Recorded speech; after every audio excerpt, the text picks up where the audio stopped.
makin manis sehingga kita tanpa ada rasa malu untuk berchatting dengan ajnabi. Berkeluaran dengan ajnabi tanpa menutup aurat dengan sempurna. Bergelak ketawa, bergurau senda tanpa ada rasa malu dalam diri. Adakah ini yang kita nak tunjukkan imej Islam kepada mata dunia? Tidak menjaga iktilat antara lelaki dan perempuan. Mengumpat sedang yang lain sedang khusyuk beribadah. Adakah ini yang kita nak beri contoh kepada orang yang bukan Islam? Dan juga banyak membuang masa untuk bermain game daripada menuntut ilmu untuk membangunkan Islam. Berdasarkan video yang telah saya lampirkan tadi, adakah kita masih lagi sanggup untuk melihat kemaksiatan ataupun kemungkaran terus berleluasa di serata tempat? Ataupun adakah kita masih lagi untuk meletakkan beban dakwah ini hanya kepada pihak berautoriti, para alim ulama ataupun pihak lelaki sahaja semata-mata untuk menjalankan dakwah? Oleh itu, dalam video ini kami mengupas dengan lebih mendalam lagi bagaimana wanita juga turut berperanan untuk menjalankan dakwah seperti mana yang telah digariskan dalam panduan Islam. Kerana beban dakwah ini bukan hanya harus dipikul oleh setengah pihak saja. Bahkan ia adalah tanggungjawab setiap individu yang bergelar Muslim, termasuklah seorang wanita. Dakwah merupakan satu kewajipan dan tuntutan yang dipertanggungjawabkan untuk umat Islam seluruhnya, mengikut kemampuan, mengikut keupayaan masing-masing. Tugas dakwah ini selari dengan tuntutan dalam Islam sebagaimana yang telah diperintahkan oleh Allah SWT dalam surah Al-Imran ayat 104 yang berbunyi, وَلْتَكُمْ مِنْكُمْ أُمَّةٌ يَدْعُونَ إِلَى الْخَيْرِ وَيَأْمُرُونَ بِالْمَعْرُوفِ وَيَنْهَوْنَ عَنِ الْمُنْكَرِ وَأُولَئِكَ هُمُ الْمُفْلِحُونَ. Yang bermaksud, dan hendaklah di antara kamu segolongan umat menyuruh kepada kebajikan, menyeru kepada amar makruf dan mencegah daripada perkara mungkar. Mereka itulah orang yang beruntung. Nabi Muhammad SAW juga pernah bersabda, "Balighu anni walau ayat." Yang bermaksud, sampaikanlah dariku walaupun satu ayat. Hadis riwayat Bukhari berstatus hadis sahih. Oleh itu, kita sebagai seorang mahasiswa Islam, seorang wanita muslimah yang mempunyai pandangan hidup Islam adalah generasi harapan umat. Di bahu kita lah akan terpikulnya satu tanggungjawab untuk melakukan perubahan masyarakat menuju masyarakat yang diredai Allah. Kita sebagai wanita muslimah yang bergelar mahasiswa Islam perlulah mengetahui dan sedar tanggungjawab berdakwah itu. Seterusnya saya akan meneruskan ciri-ciri dakwah, iaitu yang pertama, dakwah bil hal. Dakwah bil hal iaitu ialah dakwah bil qudwah hasanah, dakwah yang melalui tingkah laku serta contoh teladan yang baik. Dakwah ini mempunyai pengaruh yang besar pada diri penerima dakwah. Contohnya macam kita sebagai seorang wanita dengan berpakaian sempurna, mungkin dengan itu kita dapat menarik orang untuk mengikut apa yang kita lakukan. Itu dan contoh kepada dakwah bil hal. Yang kedua ialah dakwah bil mal. Dakwah bil mal bermaksud dakwah melalui gerak kerja. Ianya berbentuk kebajikan, kewangan, sumbangan tenaga dan masa. Yang ketiga ialah dakwah bil tadwin ataupun nama lainnya dakwah bil kutub, iaitu melalui penulisan dengan contoh macam menerbitkan kitab-kitab, buku, majalah kat internet, contohnya di media sosial. Itu pun juga kita boleh melakukan dakwah cara penulisan. Yang ketiga ialah dakwah bil lisan. Nama pun lisan, maka ini dakwah melalui pendekatan dengan penyampaian informasi ataupun pesan dakwah melalui lisan, contohnya seperti ceramah. Komunikasi langsung antara subjek dan objek dakwah adalah ciri-ciri dakwah yang keempat. Dan ciri-ciri wanita Islam dalam berdakwah. Ciri-ciri yang pertama adalah berpakaian menutup aurat. Hal ini adalah kerana kewajipan ke atas semua wanita untuk menutup aurat mereka dan termasuk juga menjaga maruah ataupun kemaluan mereka daripada melakukan zina. Ia diertikan juga dengan menahan pandangan mereka daripada melihat perkara-perkara yang haram. Yang kedua adalah keyakinan kepada diri sendiri dan menjadi kepercayaan masyarakat. Pendakwah hendaklah meyakini dirinya sendiri, agamanya dan segala prinsip yang didakwahkannya. Kepercayaan masyarakat terhadap pendakwah tidak akan wujud sehinggalah pendakwah itu dapat menjadi satu contoh yang baik dalam perbuatan dan pengetahuannya melalui akhlak dan muamalah sehariannya.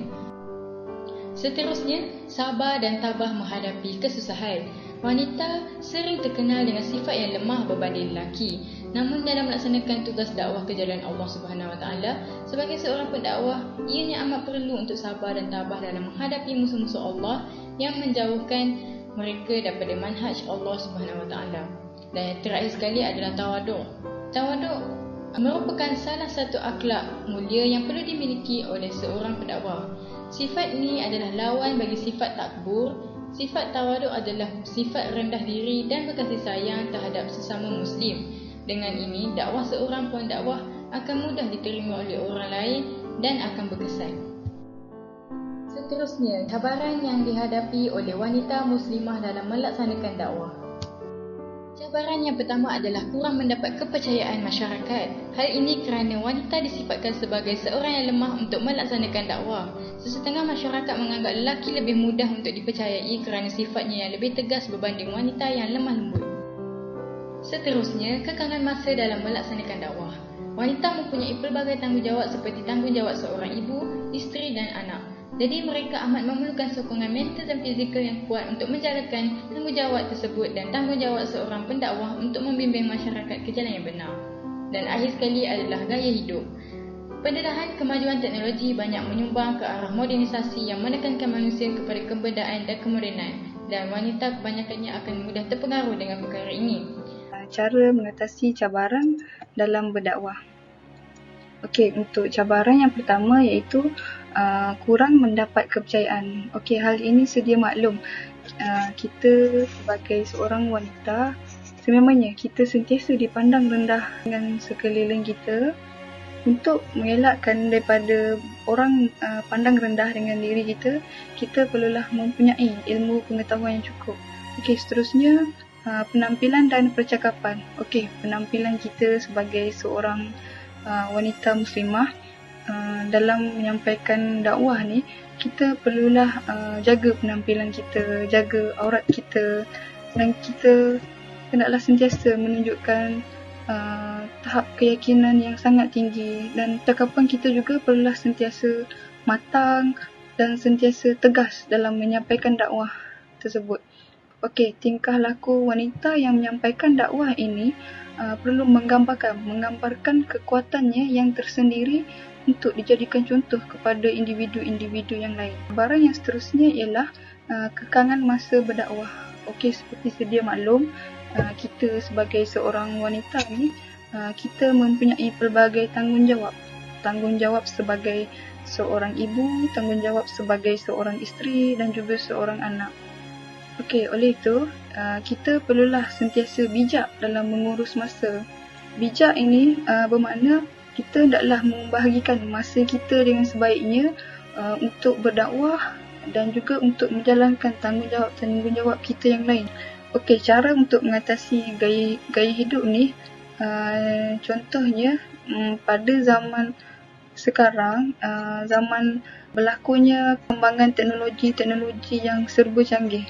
Okay, kita hendaklah menggunakan kelebihan teknologi tersebut. Sebagai contoh, kita boleh menyampaikan dakwah seperti menyampaikan dalam media sosial seperti Facebook, Instagram, Twitter dan sebagainya.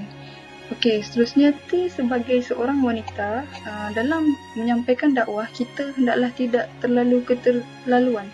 Hal ini kerana ada batas-batas kita yang perlu kita jaga untuk menjaga aib dan juga kehormatan diri kita sebagai seorang wanita. Okey, untuk gaya hidup ini, kita hendaklah sentiasa bersederhana dalam apa jua yang kita lakukan. Hal ini kerana untuk mengelakkan daripada berlakunya publicity murahan dan sebagainya. Ayuhlah kita semua sebagai seorang wanita menyampaikan dakwah. Contohnya dengan mempamerkan akhlak-akhlak yang mulia. Seperti kita menunjukkan teladan-teladan yang baik. Dalam hadis riwayat Tirmizi nombor 1162, kaum mukminin paling sempurna imannya adalah yang akhlaknya paling baik di antara mereka. Yang paling baik di antara kalian adalah yang paling baik kepada isteri-isterinya. Seterusnya ialah mencintai kebersihan. Kita juga sentiasa perlu membersihkan diri daripada perasaan riak, takbur dan juga memandang rendah dengan orang lain. Selain itu, kita hendaklah juga sentiasa menjaga persekitaran rumah kita agar sentiasa bersih dan juga tenang untuk menjalankan sesuatu ibadah. Seterusnya ialah mengajak keluarga ke arah kebaikan. Dalam mengajak keluarga ke arah kebaikan, kita perlu untuk sentiasa mengajak insan-insan yang paling terdekat dengan kita, seperti ahli keluarga kita sendiri. Hal ini kerana keluarga kita merupakan amanah untuk kita. Kepimpinan kita terhadap ahli keluarga ini akan dipersoalkan di akhirat kelak. Tugas dakwah ini mungkin sememangnya berat, namun kemuliaannya menunggu di hadapan nanti, insya-Allah.